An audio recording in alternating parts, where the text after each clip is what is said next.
My grandpa had lived in that old ranch house longer than most of the neighborhood had even existed. The land had been in our family for generations, long before the homeowners association even thought to set up shop on the fringes of our county. It was peaceful land, real American dirt, with rolling hills, a creek running out back, and a porch swing older than some of the HOA board members.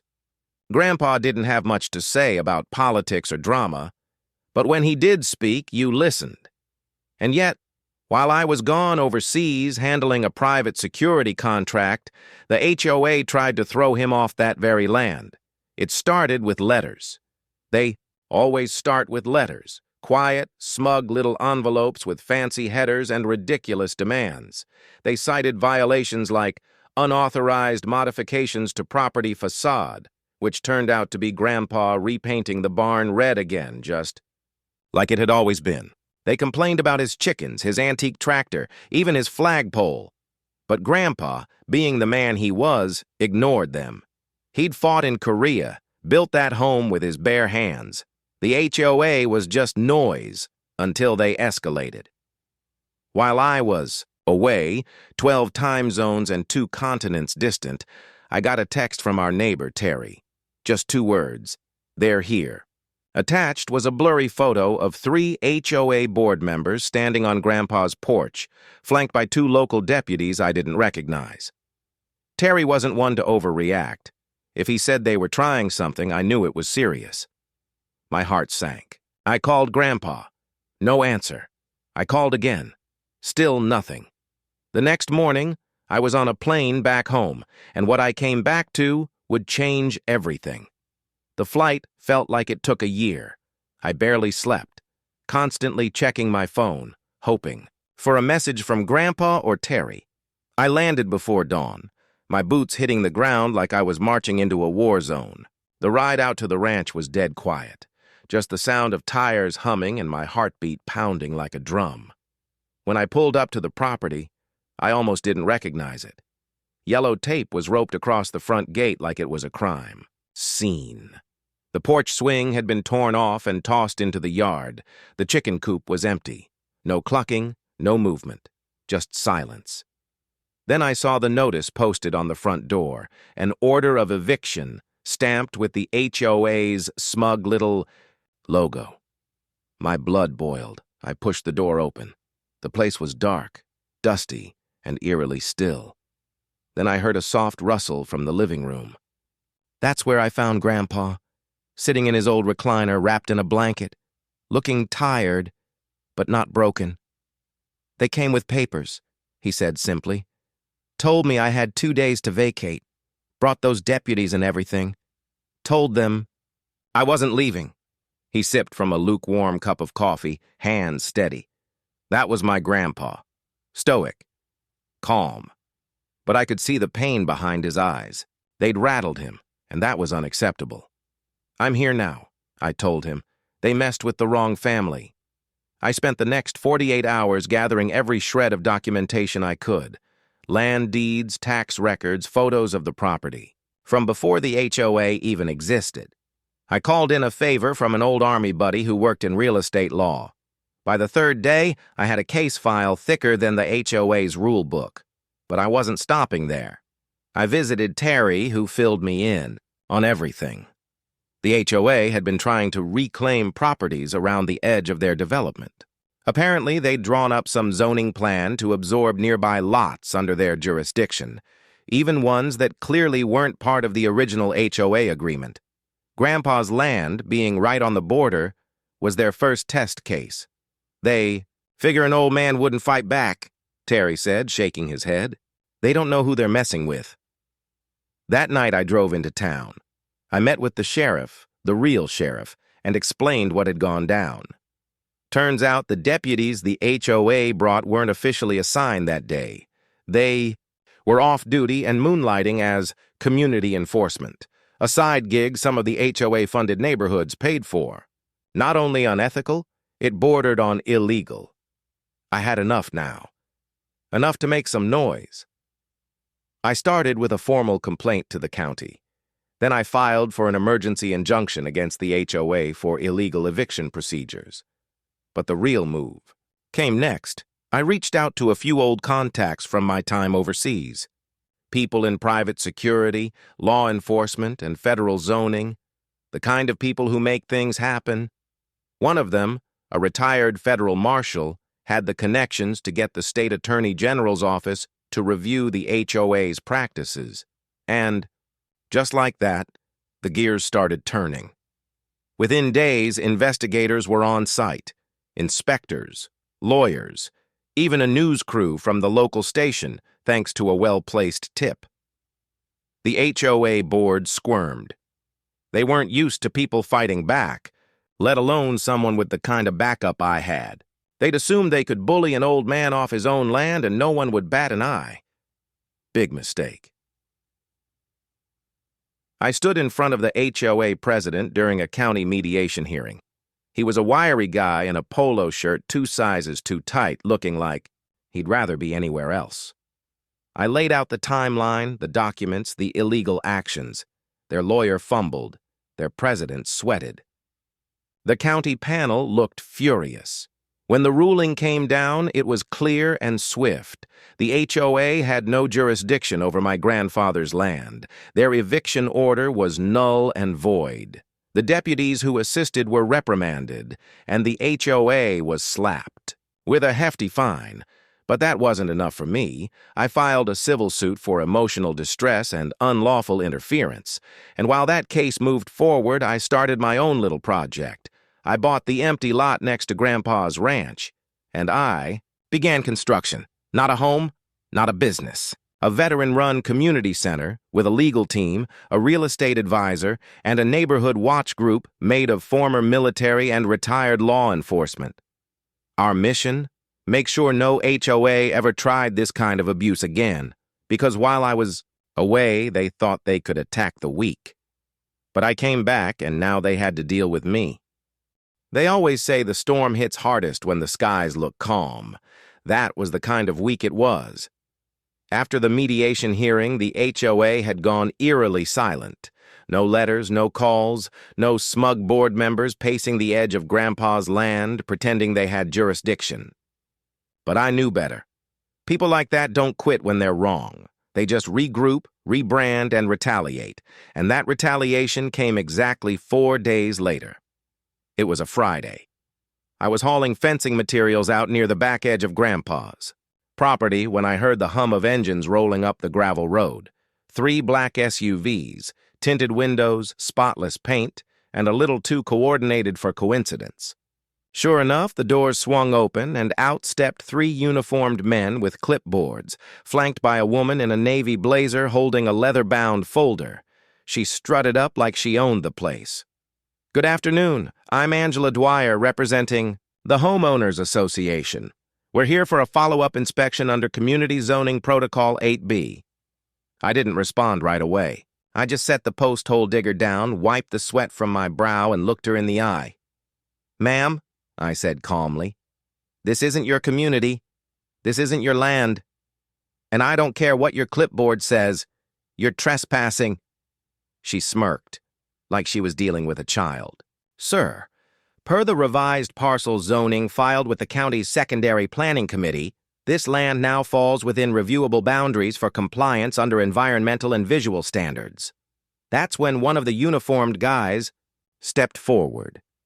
He had a patch on his shoulder that read Community Enforcement, not a real badge. I took a closer look. No department logo, no county seal. Private security. "Hired muscle in costumes. You're going to need to leave," I told them. "We'll see about that," Angela muttered, pulling out her phone. She turned her back to make a call. I didn't wait. I pulled mine out and tapped the number labeled Vince, County PD. Vince was a former MP like me, now a lieutenant with the actual sheriff's department. We'd trained together overseas and played poker on base. More importantly, he owed me a favor. "I told him the situation in 20 seconds flat. Hold tight," Vince said. "I'm sending a cruiser." Angela was still on the phone when the siren cracked the silence. An actual sheriff's patrol car pulled up, lights flashing. The moment. The deputy stepped out and saw the fake badges and clipboards. The entire mood shifted. Angela tried to wave a document in his face, but he didn't even look at it. He walked up to me first, shook my hand, and said, "You the landowner?" I nodded. "I am. This is my grandfather's ranch. Been in the family longer than this HOA's been a thought." He turned to the HOA goons. "This is private land, not subject to your authority. You're trespassing. Leave now," Angela stammered, clearly caught off guard. "But we filed the rezoning appeal." "Doesn't matter." The deputy cut her off. "Rezoning doesn't grant enforcement rights. You're not law enforcement. You're not county officials. You're a private group harassing a veteran on his own land." The fake officers looked at each other. One of them mumbled something about just following orders. But they all backed toward their SUVs. Angela was fuming, face flushed red as a fire truck, but she knew she'd lost. Again. But that was just the beginning. The next morning, someone had slashed the tires on Terry's truck. He didn't say much, just called me over, showed me the knife marks, and said, "Guess the HOA's playing dirty now." That afternoon, a drone flew low over Grandpa's backyard, buzzing around the chicken coop like it was casing the place. I pulled out Grandpa's old turkey shotgun and fired a shell right over its nose. It scrambled back the way it came, smoking a little on the way down. I found it crashed 2 fields over with an HOA barcode on the battery. They were trying to intimidate us, testing the edges of legality while pretending they were still the victim. But now I wasn't just reacting. I had a plan. You see, the real reason I came back so quickly wasn't just Grandpa. It wasn't just the eviction. It was the fact that I'd been laying groundwork for years. I wasn't just a private contractor anymore. I was co-founder of a small but powerful veteran-led security firm called Red Horizon. Red Horizon specialized in land security, legal consultancy, and tactical training for rural homeowners under threat. From anyone, HOA included. And thanks to our federal accreditation, we had contracts with multiple law enforcement agencies in the Tri-County area. In simple terms, the cops they kept calling? Most of them were my clients. I invited 2 of my senior advisors out to the ranch that weekend. One was Donna Reyes, a retired DEA investigator who now ran Red Horizon's legal response team. The other was Curtis Macklin, former Marine sniper and our drone warfare specialist. Donna set up shop in Grandpa's dining room, turning it into a legal command center. Curtis parked a signal jammer on the back deck disguised as a barbecue grill. They thought they were going to harass an old man out of his home. Instead, they were about to walk into a coordinated sting. We began documenting everything: drone sightings, vehicle plate numbers, any HOA communications. We cross-referenced their community enforcement officers and found out that at least 2 of them had prior complaints filed in other neighborhoods for impersonating police.